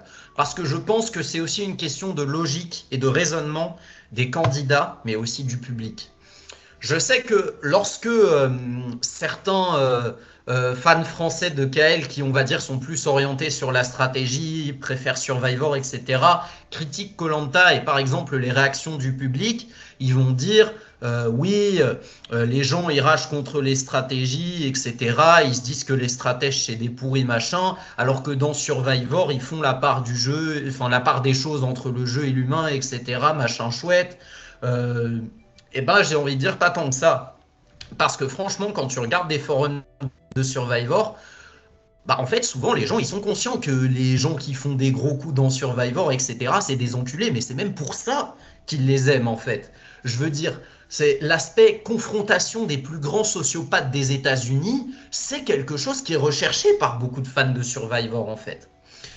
Et c'est aussi quelque chose où les gens dans Survivor se lancent consciemment. Et d'ailleurs, il me semble que la communication est beaucoup plus faite sur le 1 million d'euros dans Survivor qu'elle ne l'est sur les 100 000 euros aux États-Unis. Donc je pense que même si tu augmentais le tarif à la fin, ça changerait certaines mentalités, mais pas toutes. Ou alors, il faudrait carrément que koh change complètement la manière dont ils recrutent leur casting, dont ils font leur communication et dont ils présentent leurs produits. Un changement du prix final seul ne serait pas suffisant et n'aurait pas une très grande influence, à mon avis. Il aurait peut-être aussi pu jouer un peu dans les dernières saisons. Non, enfin dans les premières saisons, j'allais dire, mais non, en plus, même pas. Parce que finalement, même les candidats plus pauvres, etc., n'étaient pas forcément davantage mus par l'appât du gain. Et ce serait un cliché un peu bête que de dire, ah, si tu mets des pauvres, ils vont plus se battre pour l'argent, etc. Non, pas forcément. Et puis, on a déjà eu des candidats aisés socialement qui étaient malgré tout prêts à tout. Mais par contre, c'est vrai que je pense qu'il y a peut-être un enjeu à faire sur la présence de plus de personnes issues, on va dire, des catégories populaires dans koh. Pas forcément sur la stratégie, mais plus parce que j'ai l'impression que le ratio penche de plus en plus en faveur de candidats davantage aisés socialement, quoi, en fait, qui ont déjà une bonne situation, etc. Peut-être que la prod fait ça pour éviter qu'ils soient mus par l'appât du gain, j'en sais rien. Et puis après, je sais en bonus, je dirais que je pense pas que ce soit désirable que le montant du gain final soit augmenté. Les candidats à KL ne sont généralement pas mus par l'appât du gain. Peut-être que de nos jours, certains le sont plus par l'appât du gain post-jeu, c'est-à-dire des placements de produits, de la médiatisation, etc. Machin. Mais dans l'ensemble, les candidats, comme Dany l'a dit, sont plus là pour l'aventure, etc. et sont pas forcément mus pour l'appât du gain. On en pense ce qu'on veut, mais à l'heure qu'il est, il me semble que c'est quelque chose qui fait partie de l'identité profonde de koh. Et chercher à changer ça, ce serait dénaturer l'émission. Et je pense pas que ça nous plairait à terme. Avant que Max prenne la parole, j'ai juste oublié de mettre un point que j'avais en tête que j'avais oublié. C'était que, en fait, moi, je pense quand même que l'argent, dans koh, je parle pas for Survivor, mais dans koh, je dirais presque que c'est un frein à la stratégie parce que ce qu'on entend, les candidats dans l'émission qui se plaignent de la stratégie, ils disent souvent, moi j'ai des valeurs, je sacrifie pas des amitiés pour l'argent. Ils disent souvent de ce genre de phrases, j'exagère un peu, mais c'est souvent l'idée qu'ils sous-entendent. Et je dirais presque qu'en augmentant encore plus les gains, ça amplifie encore les enjeux finaux. Et justement, ça, je pense, de ce point de vue, ça pourrait limite même encore plus coincer les candidats de faire des gros moves parce que il y a un sacrifice plus important et avec plus de conséquences. Et, voilà. Et peut-être même que je dirais presque un autre point, pardon, je dirais peut-être même que dans la finale, ça impacterait peut-être encore plus le choix des jurys en fonction justement, de la catégorie sociale de la personne. D'ailleurs, quelqu'un a des nouvelles du restaurant de Philippe de Vietnam? Non, j'aime pas qu'il ait fait un resto. Il en a pas fait, il avait annoncé ça aux jurés Ah oui, pour gagner. Ah ouais, effectivement. Je voulais impérativement cette question dans le débat parce que je trouve que on parle beaucoup du gars dans koh de 100 000 euros. Même ceux qui ne regardent pas Survivor, on en parle beaucoup. Et j'ai déjà vu d'autres youtubeurs comme Maxime, comme Pixis et d'autres qui disaient il y aurait plus de stratégie dans koh si on nous demandait les gars du vainqueur. Et moi, j'avais pas d'éléments de réponse parce qu'à l'époque, je ne regardais pas l'émission américaine. Maintenant, c'est l'occasion d'ouvrir ma GG parce que j'ai 32 saisons de Survivor à mon actif. Et pour répondre à la question, pensez-vous qu'en augmentant les gars du vainqueur, il y aurait plus de stratégie en koh? Je vais d'abord répondre à la question pourquoi y a-t-il plus de stratégie dans certaines saisons de Survivor? Parce que déjà, je dois dire quelque chose qui n'est pas vrai. Il y a beaucoup de saisons de Survivor, il n'y a pas plus de stratégie dans koh qu'une saison moyenne. Il y a déjà facilement la moitié de saison de Survivor, il n'y a pas plus de stratégie que dans une saison moyenne de koh. Déjà, ça c'est un point sur lequel je veux intervenir. Maintenant, j'ai trouvé 2 éléments de réponse principaux du pourquoi il y a plus de stratégie dans certaines saisons. Et déjà, il y a un élément que ceux qui ne regardent pas Survivor ne peuvent pas savoir, donc je le mets en avant, c'est le format du jeu. Déjà, dans Survivor, il n'y a pas de réunion d'ambassadeurs, il n'y a pas les binômes, il n'y a pas d'épreuves éliminatoires, il n'y a pas d'orientation, il n'y a pas de poteau, il n'y a que des conseils. Tu mets une saison avec 20 candidats, il y a 17 conseils pour 17 éliminations pour une finale à 3. Dans les premières saisons, c'était même une finale à 2. Mais pour l'exemple, je vais continuer à la finale à 3. Contrairement à koh où la vraie finale, c'est 5. C'est l'orientation. Le but de partir à koh, c'est d'atteindre l'orientation.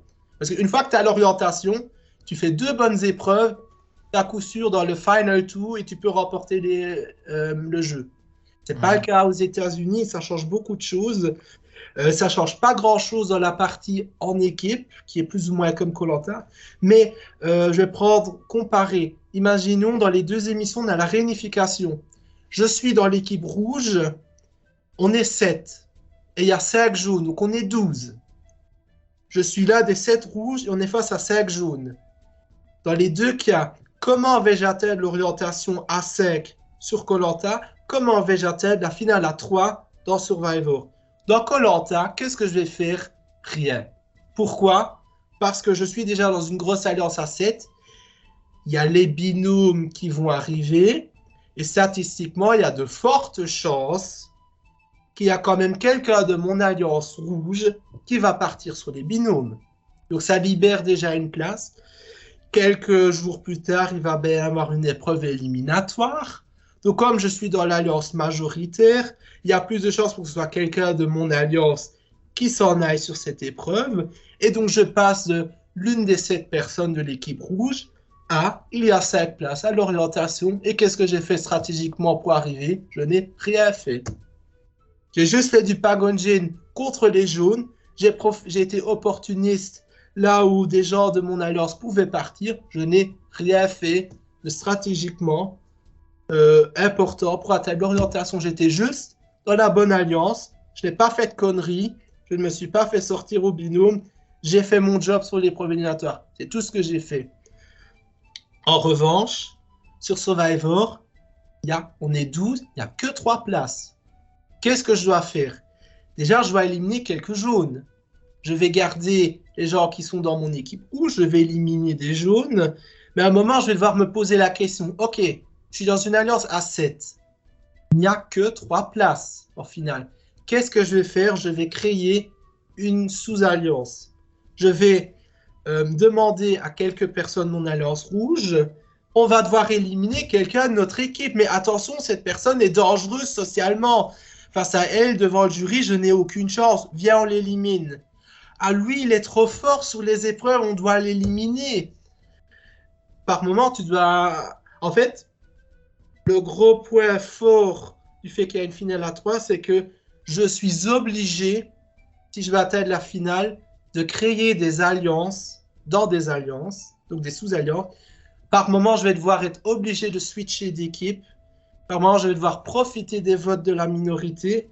En fait, le format du jeu t'oblige à trahir, à switcher d'alliance et d'éliminer des candidats qui étaient dans ton alliance mais qui sont trop dangereux. En fait, le format du jeu, il t'oblige à te poser 3 questions que tu ne te poses pas forcément dans Koh-Lanta. Ces 3 questions sont les suivantes. La première, c'est comment je vais atteindre la finale à 3? La deuxième question, qui dois-je emmener en finale pour être sûr de gagner? Donc là, je dois emmener quelqu'un qui n'a rien fait de la saison, qui ne fait rien sur le corps, que personne n'aime. La troisième question, qui ne dois-je surtout pas emmener en finale si je veux avoir une chance de gagner? Et là, des candidats comme Steve de 2019, sur Survivor, je dois le dégager beaucoup plus tôt. Il est dangereux socialement. Si je suis face à lui au jury, je n'ai aucune chance. Je dois l'éliminer avant qu'il ne soit trop tard. Et c'est pour ça que j'ai écrit sur mes notes ici que Cyril et Maud ont fait une erreur gravissime stratégiquement d'avoir osé emmener Steve jusqu'au poteau. C'est une erreur stratégique gravissime. Parce que s'il avait remporté les poteaux, il gagnait l'aventure. Mais un candidat pareil, qui est trop bon socialement, il ne va jamais aller aussi loin. Je pense pareil d'un Loïc. C'est un candidat dans Survivor. Un Loïc, tu le dégages 3 conseils avant l'épreuve finale. Parce qu'il est trop dangereux, parce que tu dois trahir, parce que tu dois switcher d'alliance. Parce qu'il n'y a pas de la place pour tout le monde. Et c'est pour ça que, Clem, si un jour tu rencontres Cyril au week-end des compères, tu as en interview, vu qu'il regarde Survivor, j'aimerais que tu lui poses cette question. Pourquoi a-t-il éliminé Mohamed et pas Steve? Pourquoi n'a-t-il pas fait une alliance avec Maxime, Maud et Aurélia? Ils n'ont pas éliminé Steve. Parce que je te le dis, pour moi, c'est une erreur stratégique gravissime pour quelqu'un qui regarde Survivor. Mais je pense c'est quelque chose qu'il doit savoir.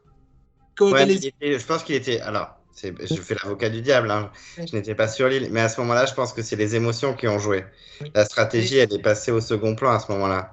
Parce qu'il a tellement été attaqué, il était vraiment malheureux. Hein, Oui, je comprends, mais. Mais oui, mais après, stratégiquement, c'était pas le bon choix. Bien sûr je dis la même chose de Cindy. Cindy, voilà, pour moi, c'est surtout Cyril qui aurait dû dégager Steve, mais Cindy aussi, elle a fait des fautes stratégiquement. Mais ce que je veux dire avec par là, c'est que le format du jeu implique déjà qu'il y ait plus de stratégique dans Koh-Lanta. Parce que dans Koh-Lanta, je rappelle, il y a 5 places en finale. Dans Survivor, il n'y en a que 3. Il n'y a pas assez de place pour tous les gens de ton alliance. Donc, tu es obligé de faire des moves, tout simplement. Et il n'y a rien à voir avec l'argent dedans. Maintenant, c'est quelque chose, mes deuxième et troisième questions, sur qui je dois emmener, qui je ne dois surtout pas emmener, c'est quelque chose qui est difficile à faire sur Koh-Lanta. Pourquoi? Parce que je prends l'exemple de Panama. Pourquoi est-ce que je considère que Philippe, c'est l'un des plus mauvais gagnants? Pas uniquement parce qu'il n'était pas bon sur les heures, pas uniquement parce que le déroulé était bizarre de la saison, mais aussi parce qu'il gagne que parce qu'il est face à Linda. Mais imagine, Linda est en finale, elle ne trouve pas son objet à l'orientation, elle est éliminée. Mais Philippe ne gagne pas la saison. Tout simplement. Donc, il y a un problème dans Koh-Lanta par rapport à Survivor, c'est tu peux moins facilement choisir qui va t'accompagner au jury final dans Koh-Lanta par rapport à Survivor. Et c'est des stratégies qui sont présentes dans presque toutes les saisons. Je dis qui je dois emmener, qui je ne dois surtout pas emmener en finale.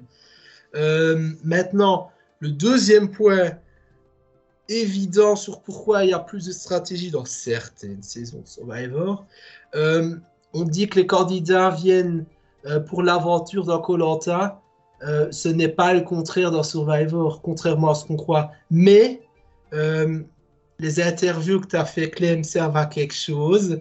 Sur les quarantaines de candidats que tu as interviewés, soyons honnêtes, combien ont vu très peu de Koh-Lanta avant leur participation? Combien regardent encore l'émission?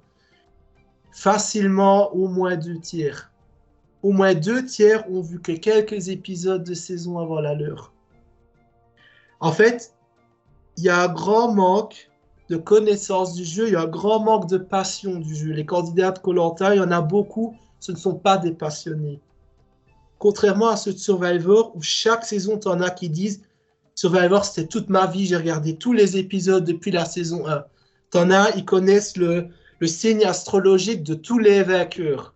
Il y en a un, il a écrit sa thèse de doctorat à l'université de Harvard sur le jury management dans Survivor. C'est des gens qui connaissent l'émission. Ces gens, ils savent où ils s'embarquent. C'est des gens, ils savent parfaitement ce qui les attend. Et d'ailleurs, ça se ressent aussi. Il y a beaucoup moins d'abandon dans Survivor que dans Koh-Lanta. Surtout dans la première saison, d'ailleurs. Beaucoup moins. Et surtout, il y a quelque chose que les candidats de Survivor ont compris, et pas ceux de Koh-Lanta, même ceux qui viennent pour l'aventure, le vrai jeu. Parce qu'à la fin, il n'en reste que un. Le vrai jeu. Tant que tu n'es pas allé au premier conseil, tu n'as pas joué. Le vrai jeu commence à partir du premier conseil, parce que c'est là où tu sais parfaitement qui sont tes alliés et à qui tu peux faire confiance. C'est là que le vrai jeu commence.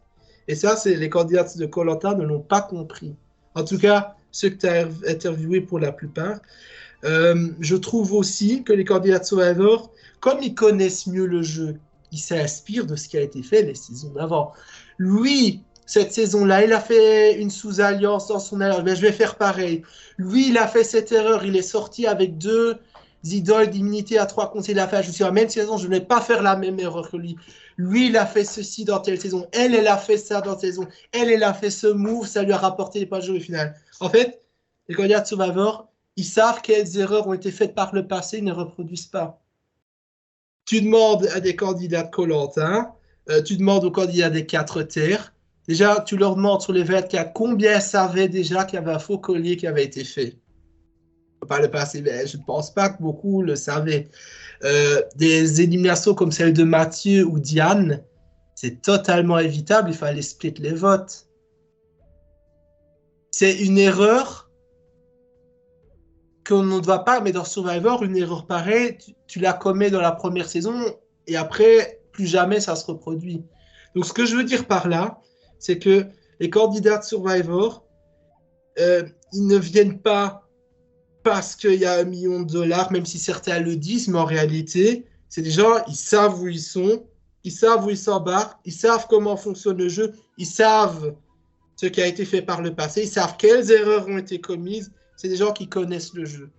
Et ce n'est pas dans le cas dans Koh-Lanta, il y a beaucoup trop de naïveté, il y a un manque de passion, il y a un manque de connaissances. Et ce que je dis, imaginez, on a eu que 2 faux colliers d'immunité. En 2011, si les gens de Koh-Lanta connaissaient vraiment l'émission, étaient des passionnés, on en aurait eu dans presque chaque saison des faux colliers. Pour moi, je pense.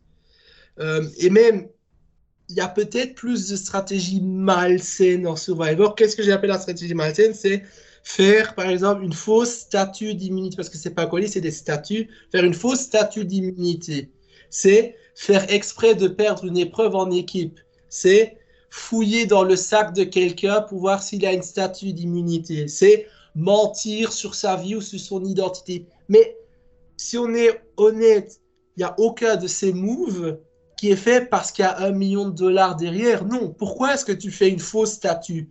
Parce que c'est toi qui as la vraie ou tu veux que la personne qui cherche ne trouve pas la vraie et se pense être safe. Et tu fais pas ça pour $1 million. Faire exprès de perdre une épreuve, je ne fais pas exprès de perdre une épreuve parce que je veux $1 million. Non, je fais exprès de perdre une épreuve parce qu'il y a quelqu'un de mon équipe que je veux absolument dégager.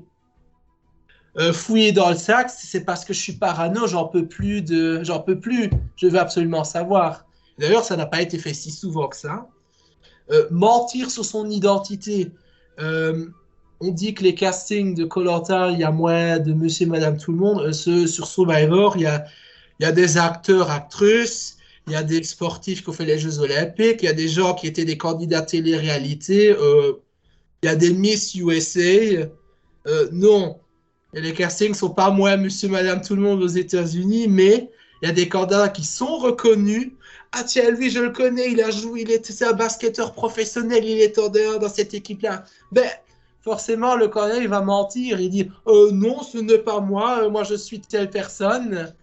Et pourquoi est-ce qu'elle ment? C'est parce qu'elle ne veut pas être reconnue, elle ne veut pas devenir une cible, tout simplement. Oui, on parle du fait qu'il y a un candidat qui a menti sur la mort de sa grand-mère, mais on ne ment pas sur la mort de sa grand-mère parce qu'il y a $1 million.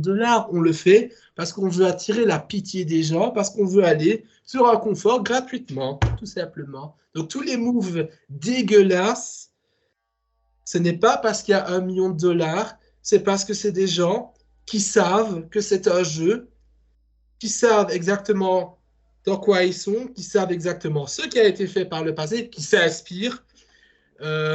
C'est des passionnés et c'est des gens qui ont compris que le vrai jeu, c'est au conseil que ça se passe. Voilà. Et je vais mettre maintenant les 2 points. Est-ce qu'à une fois j'ai parlé de l'argent? Oui, mais pour dire que c'est pas pour cette raison qu'il y avait plus de stratégie dans Survivor que dans Koh-Lanta. Donc, la réponse à la question, pensez-vous qu'en augmentant les gains du vainqueur, il y aurait plus de stratégie dans Koh-Lanta? N-O-N. Parce que le format du jeu n'est pas adapté pour plus de stratégie et parce que le casting n'est pas adapté pour plus de stratégie, tout simplement. Et je vais même être pire dans ce que je vais dire. Imaginons, soyons fous, prochaine saison, 200 000 € pour le vainqueur. Ou alors, soyons fous, $1 million. Soyons fous, 1 million. Est-ce que vous ne croyez pas que ça va favoriser les gens avec leur pacte financier? Est-ce que ça ne va pas favoriser les pré-games encore plus dans les All-Stars? Parce que moi, je vous dis, si je suis dans Koh-Lanta, il y a quelqu'un qui vient vers moi et dit « Hé, mec, on est 9 ou 10, on va faire une alliance à 5, on est sûr d'aller à l'orientation, partageons-nous le $1 million ». Mais il est évident que je vais dire oui. Si je suis sûr de gagner un 5e d'1 million d'euros, peu importe que je sois éliminé à l'orientation, au poteau, ou que sais-je, bien sûr que je vais accepter. Mais bien sûr que c'est un frais à la stratégie, tout simplement. Donc, ma conclusion, c'est que si on augmente les gains du vainqueur, il y aura peut-être même encore moins de stratégie. Et c'est contre-intuitif, mais je pense que c'est vrai. Parce que je pense que les candidats de Koh-Lanta nous cachent beaucoup de choses qui ne disent pas forcément aux interviews. Dans Koh-Lanta Palawan, la saison a fini sur un pacte financier. Koh-Lanta Pacifique, pacte financier. Je pense qu'on sous-estime l'impact qu'ont les pactes financiers dans Koh-Lanta et je pense que ça te fait dans beaucoup plus de saisons qu'on ne pense et je vous assure que si on offre plus d'argent aux vainqueurs, ça risque de favoriser les pactes financiers et qui dit pacte financier dit ça tue la stratégie. Alors on fait semblant d'en faire. Et je rajouterais même une chose, si on augmente les gains du vainqueur, déjà ce serait injuste pour ceux qui sont battus pour 100 000 €. Parce que c'est le même jeu, ce sont les mêmes conditions de survie. Je ne vois pas comment on peut rendre le jeu plus difficile parce qu'il est déjà très difficile. Donc déjà augmenter, ce serait injuste. Voilà, donc je termine là-dessus. Et voilà, je voulais impérativement cette question parce que j'en avais marre que les gens trouvent que ce soit logique de penser que oui, si on augmente les gars du vainqueur, il y a forcément plus de stratégie parce qu'il y a des youtubeurs qui ont dit ça. Et moi, je ne pouvais pas les contrer vu que je n'avais pas vu ça. Mais maintenant, j'ai les arguments. Je leur dis, écoutez ce que j'ai dit. Si vous n'êtes pas d'accord, c'est que vous êtes de mauvaise foi. Vraiment. Ah non, je suis clair là-dessus. Mais je vous assure, écoutez les candidats de Survivor en début de saison. Parce que je prends l'exemple. Il y a un candidat à la saison 30. Il porte mon prénom, Max, M-A-X. Le mec, il s'est mis tout nu sur le corps à chaque fois parce que son candidat préféré, c'est quelqu'un de la saison 1 qui était aussi tout le temps tout nu. Mais alors, venez me dire que ce candidat ne sait rien de l'histoire de Survivor. C'est faux. Est-ce que tu as ça sur Koh-Lanta? Non. Sam qui connaissait tous les trucs de Théoura. Eh ben, c'est faux. C'est totalement fou. Enfin, c'est peut-être vrai, mais je ne pense pas. D'ailleurs, une anecdote sur Sam.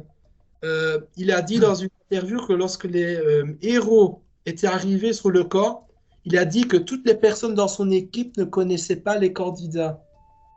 Enfin, ils connaissaient peut-être Claude Théoura, mais ils ne savaient pas qui était Moussa, ils ne savaient pas qui était Jessica, ils ne savaient pas qui était ça.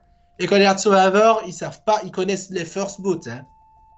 Ils savent qui est éliminé first boat, ils savent tout. Je veux dire, le Max en question, là, c'est lui qui connaissait le signe astrologique de tous les vainqueurs, par exemple. Tout ça mélangé fait que, pour moi, il y a plus de stratégie dans certaines, pas toutes, saisons de Survivor, et ça n'a rien à voir avec le gain pour le vainqueur.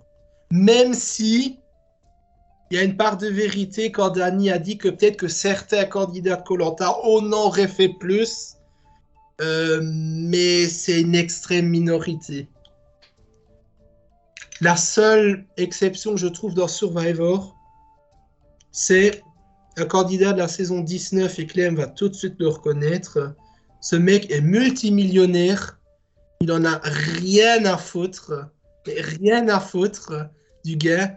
Il est là juste pour foutre le bordel et pour prouver que les autres sont des cons parce que le jeu stratégiquement est facile. C'est Russell, non? Exactement. C'est la seule exception. Un ami qui regarde m'en a parlé, ouais.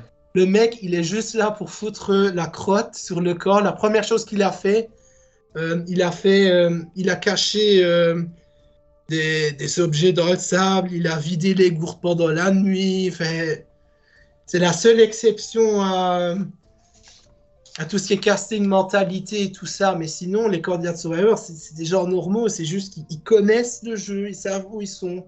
Et pas ceux de Koh-Lanta. Et parce que le format du jeu aide, obligé, j'ai à faire plus de stratégie. Je veux en revenir aussi à une chose que j'ai oublié de dire. Comment atteindre le F3, donc la finale à 3, mais en faisant des alliances très tôt. Et quelque chose que j'ai oublié de dire, c'est que la guerre des chefs, le premier épisode, on a une alliance à 3 qui s'est formée très tôt, avec Victor, avec Xavier, avec Emily. En théorie, je trouve ce move hyper bien joué. Pourquoi je dis en théorie? Parce qu'en pratique, ils l'ont mis en avant qu'ils avaient fait une alliance. Et ça, c'est l'erreur qu'ils ont commise. Mais je trouve qu'en théorie, c'est parfait ce qu'ils ont fait. Mais ça, c'est un move de Survivor. Tu fais des alliances, dans des alliances, tu vas jusqu'au bout avec ces personnes, tu regardes qui aurait été un finaliste éclaté au sol et qui aurait été un gagnant beaucoup trop parfait. Et le système fait qu'il y a énormément de très bons gagnants dans Survivor, mais il y a des finalistes, mon Dieu, c'est le même niveau que des Yesta, Linda, Lucie, Tiffany, pire encore parfois. C'est le seul point négatif, c'est que ça fait des finales totalement déséquilibrées. C'est le seul point négatif que je trouve à ce format américain. Voilà. Voilà, j'ai terminé mon exposé sur Survivor. Mais que dire de plus? Moi, je vais pas. Alors, moi, je suis. Comment dire? Je pense que oui. Non, je rigole. Après tout ce que vous avez dit. T'as le droit. Hein. Qu'est-ce que tu veux que je dise d'autre? Oui, oui, je pense que ça changera les stratégies. Non, mais même Battez-vous en duel avec Max. déjà avant, déjà je savais déjà la réponse de Max, il m'avait spoilé, hein. Mais même avant son exposé incroyable, hein. Pour moi, non, ça n'allait pas changer. Genre, j'avais pas pensé au pacte financier, par contre. Je n'étais pas allé jusqu'à cette réflexion-là, mais effectivement, encore plus, ça me convainc encore plus. Mais effectivement, déjà, les Américains et les Français n'ont pas la même approche avec l'argent. Et même si dans Survivor, ils viennent pour jouer et pas forcément pour la thune, quand même, quand c'est la fin du jeu, ils parlent beaucoup du million. Alors que nous, Ouais. on n'en parle quasiment jamais de l'argent, mais quasiment jamais. Ça a dû arriver une ou deux fois quand, par exemple, Hélène, elle a dit, bon, on sait que tu es venu pour les 100 000 Moundir. C'est la seule fois où peut-être qu'il y a eu l'argent qui a été... Moi, pour 100 000, pourriture. Qui c'est qui a dit ça? Je la claque tout de suite. Et j'ai envie de rajouter quelque chose à ce que tu as dit. En fait, déjà, même le public américain, on sent plus de passion, en fait, parce que déjà, la réunion qu'il faut en fin de saison, t'as un public de malades chaud bouillant. Le présentateur, il est accueilli en star internationale.